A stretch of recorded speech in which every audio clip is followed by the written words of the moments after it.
Les premières discussions sur le traité ont débuté en 1869 avec un accord sur le droit de passage pour le sentier Dawson, cette voie reliant Lakehead à la vallée de la rivière Rouge, ceci reliant l'Est du Canada à l'Ouest et ouvrirait la porte à une colonisation européenne dans l'Ouest du Canada.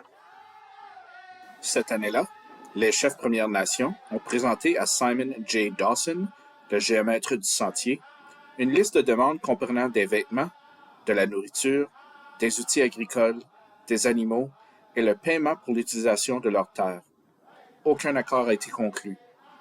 Les Autochtones se tiennent sur leurs droits naturels en tant que seigneurs de la terre et refusent catégoriquement de conclure un traité avec le gouvernement tant qu'ils n'ont pas été payés pour la construction de la route.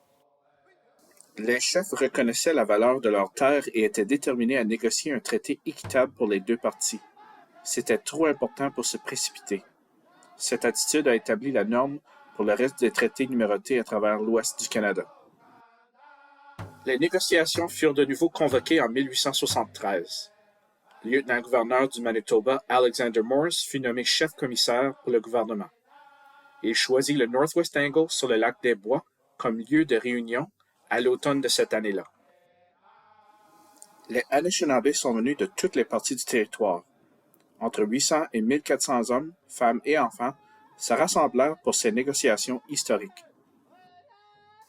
Le 24 septembre 1873, le lieutenant-gouverneur ainsi que les autres commissaires nommés pour négocier le traité et environ 800 Autochtones se rassemblent à Northwest Angle sur le lac des Bois.